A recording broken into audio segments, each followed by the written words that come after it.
I haven't done one of these in a while. So let's do a review, a series review, actually. Now, disclaimer, I'm not going to lie.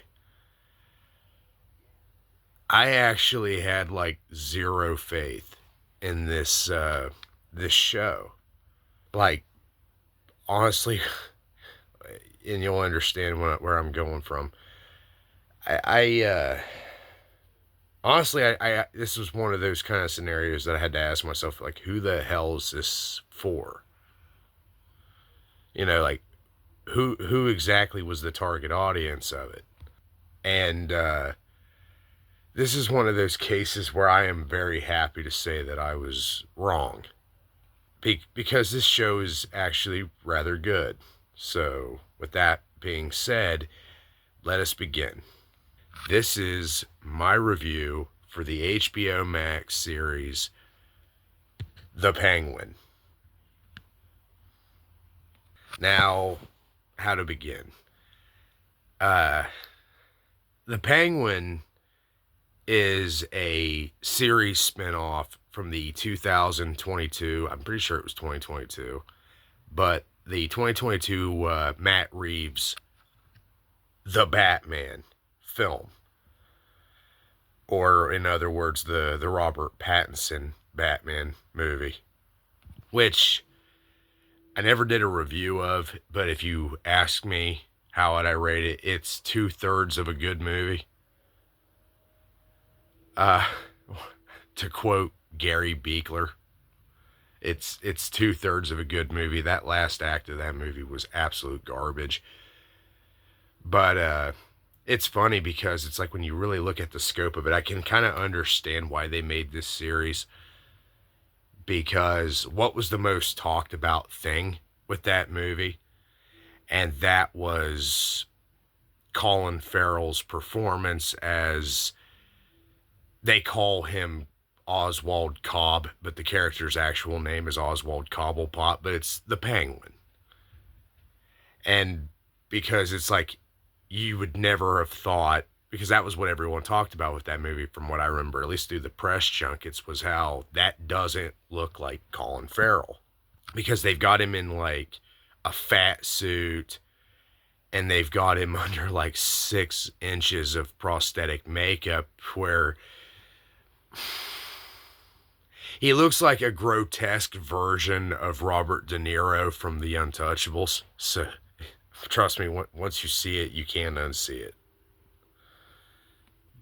But all in all, they did a really good job with that makeup, because that I do remember that's what everyone talked about with that movie, was how a lot of people just couldn't get over that is Colin Farrell under all that makeup. But you want to know something also? He did a great job with the characters as well.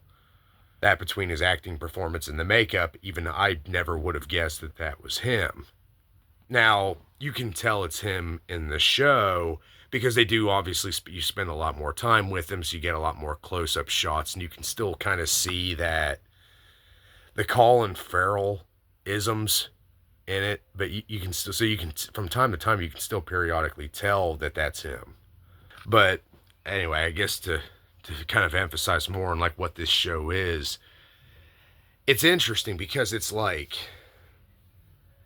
it's funny because it's a spin-off, it's a TV show that's a spin-off of a Batman movie, which is kind of surreal given the fact that there were periodic times in like the first few, like in around the mid part of the season, I completely forgot that this was a Batman show. I guess if that makes any sense. Because there were times where you could tell, like they said something about The Sopranos was an influence, which I guess a lot of people that were involved in The Sopranos were involved in this show, which, to be fair, makes sense. But they also took like inspiration from like the Godfather movies and stuff like that, which, what, for better or worse, that is what it is. And I mean, I personally, I like the first two Godfather movies. I didn't care for part three, but that's just my opinion. Uh, Apart from, again, Colin Farrell, I feel like this show actually does also have like a lot of good characters in it as well.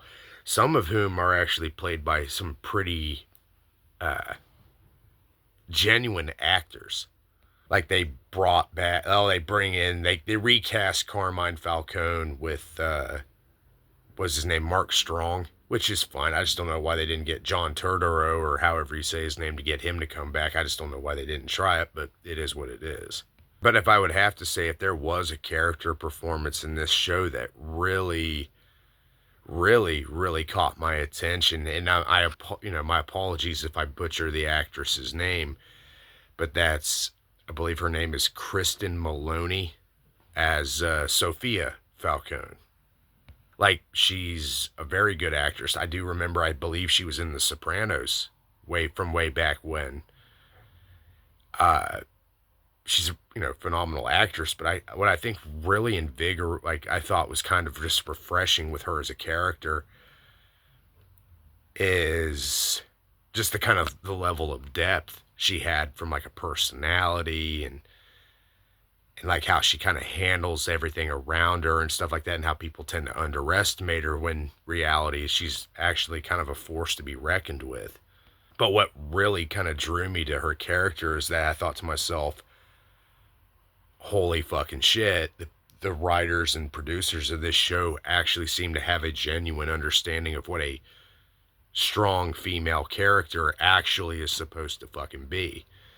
And what I mean by that is, in like, this chick looks like she's got to be about my height, maybe 5'5", maybe 5'7", 120 pounds soaking wet, and she's not out here, scrapping bare knuckles with dudes knocking that are like fucking built like NFL linebackers and dropping them in like one or two punches. No, she's calm, calculated, methodical, manipulative. There are times where she comes off as a little bit seductive. Like, she uses her cunning to get ahead of people, and the fact that she also uses everyone's underestimation of her to her advantage, because it's the mob.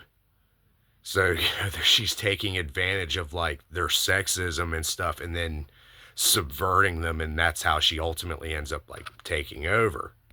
And that is refreshing, because in a way she's a chick who knows how to read the room, and that's like her greatest weapon.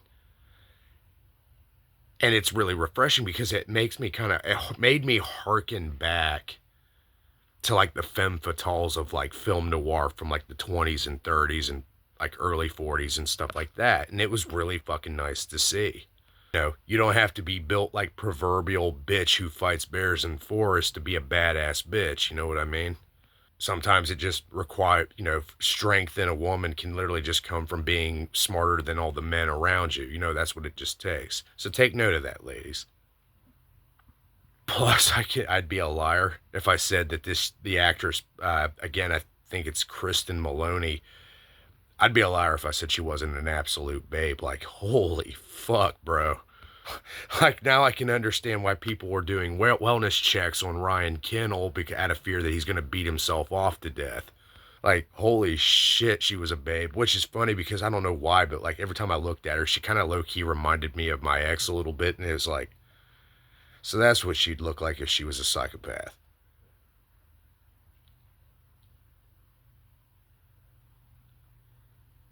Would. But, jokes aside. Now, let me go ahead and shift focus, obviously, to the main driving force behind this show. The title character himself, the Penguin. I kind of like how they do kind of genuinely stick to form with him a little bit. Because, you tell yourself, how does a show like this going to work exactly?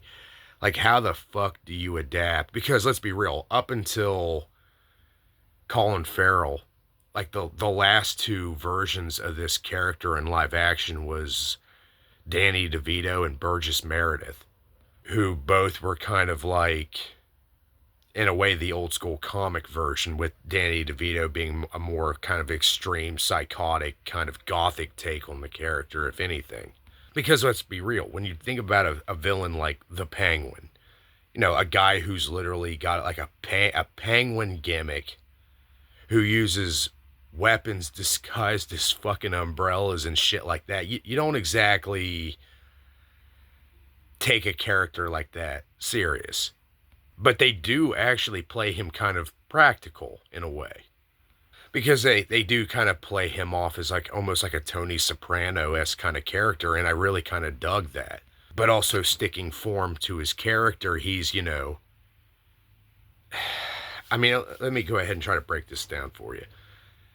They treat the character like, because there's a lot of the times that throughout the series, especially a lot of the earlier episodes, all the way up to like the third and final kind of arc of the series, that they kind of get you to kind of sympathize with him, that they kind of get you to kind of root for him, because he is effectively an underdog who, you know, he was just a street kid who effectively started off as a driver, and then he eventually became like a lower lieutenant.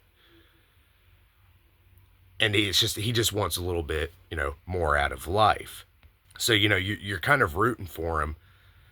And without trying to really spoil anything, you know, they kind of do, because they kind of do this thing, like I said, because they kind of make you sympathize with him, because you're seeing him through this kind of character lens where when you take like 20 steps back, you actually kind of realize you're just seeing his arc through his perspective. So you're going to sympathize with him because, you know, you're seeing, you know, him as he sees himself fundamentally. But then the series takes like a complete, like utter reversal, because it, you know, you find yourself like sympathizing and rooting for this guy. And then the series just, like, again, it subverts itself because it needs to remind you, the audience, and it does it very subtly, by reminding you that, by the way, you shouldn't be rooting for Oswald, because Oz is, you have to remember, this is a man who becomes one of the most infamous A-list members of Batman's fucking rogues gallery. Like, this man is a spineless, dickless, manipulative, narcissistic, monstrous piece of shit. And the show does a really, really, really good job of reminding you about that. Especially in, like, the last episode, something happens that... Oh, I don't know what it was. It made me, of all people, actually low-key feel sick to my fucking stomach. Because all I'm sitting there thinking is, what the fuck?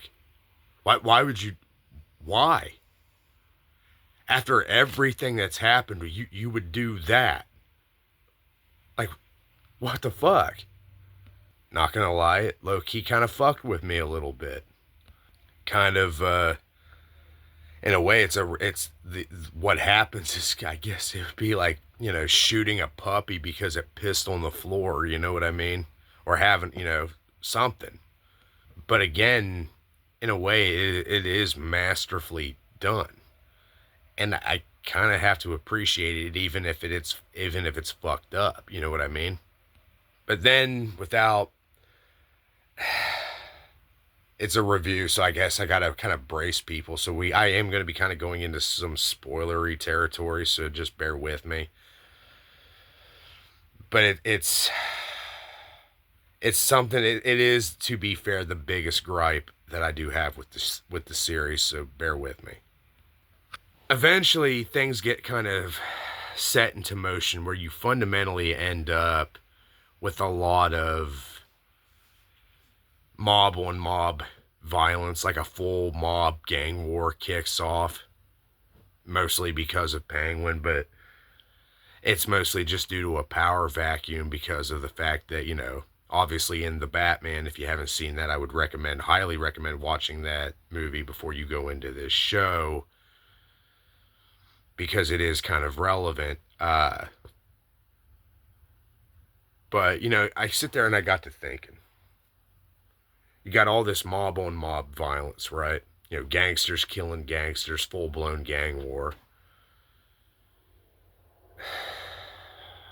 And it, you got car bombs getting set off. You got places getting blown up. You got people getting fucking gunned down in the fucking street.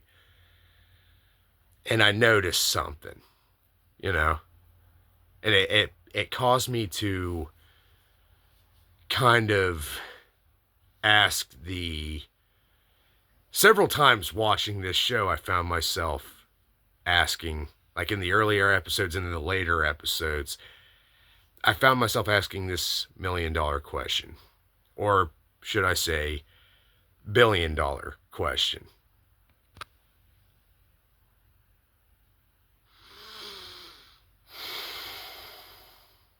Where the fuck is Batman?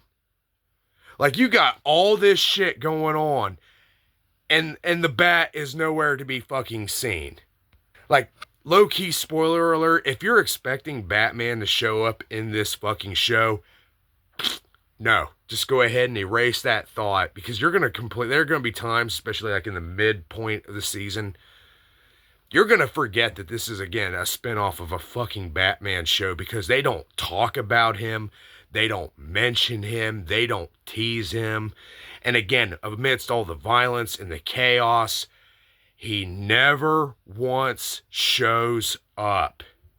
And I don't know why, but it just kind of fucked me up the whole time. Like, you got all these gangsters killing gangsters and all this violence and shit. And a lot of this shit is happening at night. Like, I mean, yeah, there's some stuff that happens like during the day, which I can understand. Because obviously, Batman doesn't operate in the daytime. Obviously, for obvious reasons. But when you got a lot of this shit happening at fucking night in Gotham. So it's not like, there's a segue like, oh, it's like they're just so happen to be in Bloodhaven or some shit. No. It's in Gotham. We've already, like, this show is a spinoff of Matt Reeves's The Batman. So you got all this crazy shit going down, and Batman is nowhere to be seen. Batman is a complete non-entity in this show. And the thing is, they could have played with that. They could have done a bit with, like, oh, Oswald, like, he feels like, you could have done this thing where Oswald prefers to do business during the day, or every time he goes out at night, he's like, maybe have it to where he's like looking up or looking around, like anytime he finds himself going into a shadowy area, he's just a little bit fucking paranoid or something. Like, they could have even said something like, well, why don't you want to do it this way? And it's like, well, I would rather keep things on the down low because of, I don't want to attract the fucking Bat. Like, they could have done something like that. They could have done anything like that, and they don't. Like, you got gangsters getting into full-blown firefights with automatic weapons in the middle of the street at night,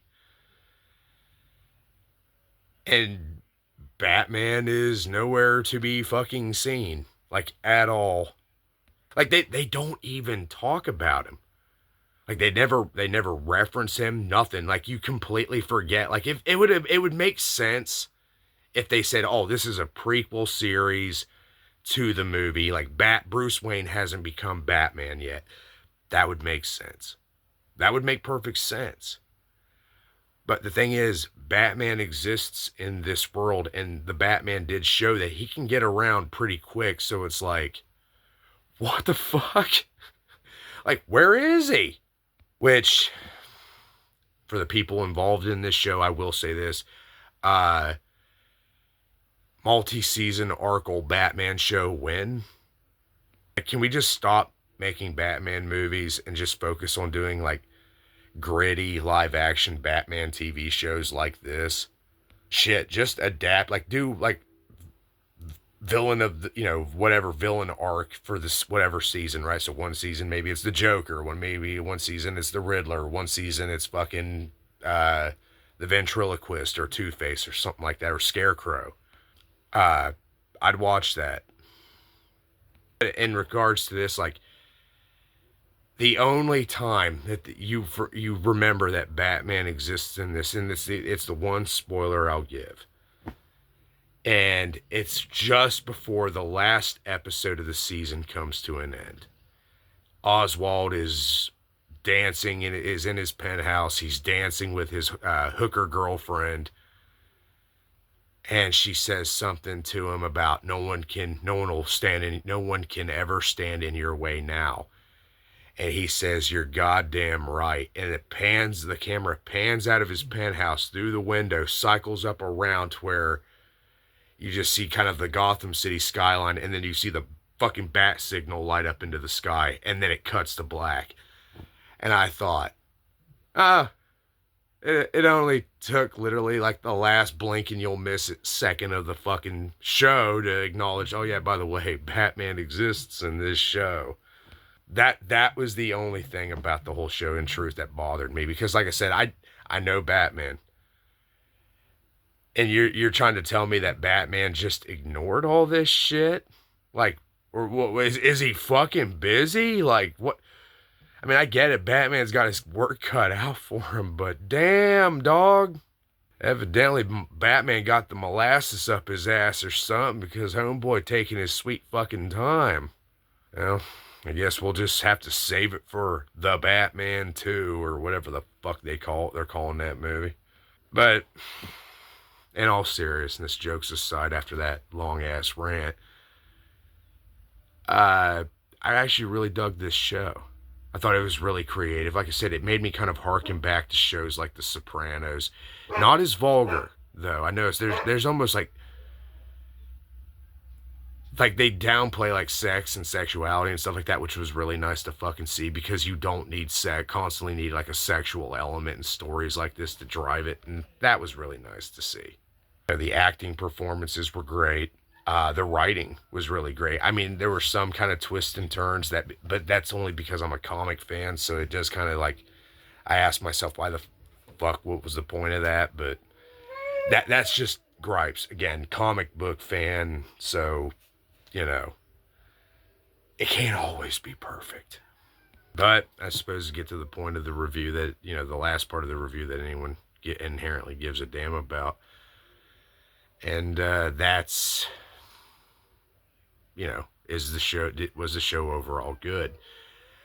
In truth, on my scale, I give this show, I would give this show a 7.5, maybe an 8 out of 10. I would. There's no woke bullshit in this show, which was nice to fucking see. It's just, it's a show about the rise of one of Batman's most notorious villains. And it's pretty straight by the numbers, and it's, like I said, well written, well acted, well shot too. There is CGI in this show, but it's used very sparingly. And it's really a nice, interesting look on like kind of surface level, boots on the ground, street level storytelling, especially when you take into context that this is a spinoff from a Batman movie. So it really just kind of works. So, you know what? Yeah, 8 out of 10. Fuck the 7.5. I'll give it an 8 out of 10. Would strongly recommend. And I referred to, like I said, The Batman was a 2/3 of a good movie. I actually referred to it as the most okayest Batman movie of all time.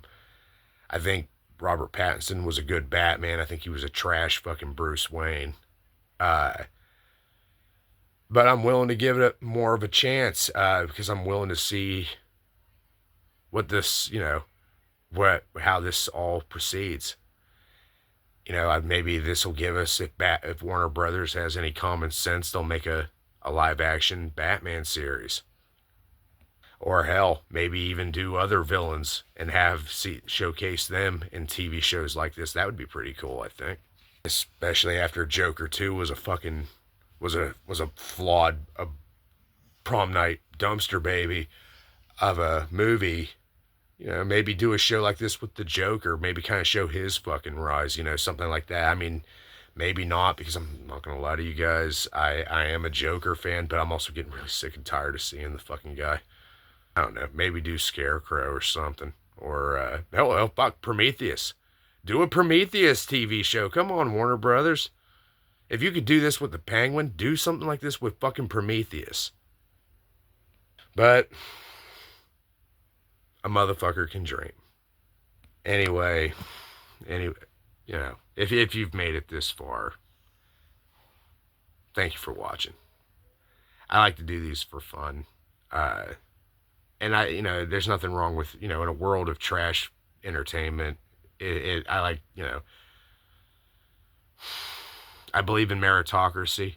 So whenever something's actually good, I like to see it like to see it receive its due diligence. I like to see it, you know, be good entertainment deserves to be rewarded. You know, I don't think that's too much to ask. But anyway, if you've made it this far, thank you for watching. We're officially well within November. It is cold as balls out. The trees have all gone pretty much full goddamn skeleton, so just try to stay warm out there, y'all. Yeah.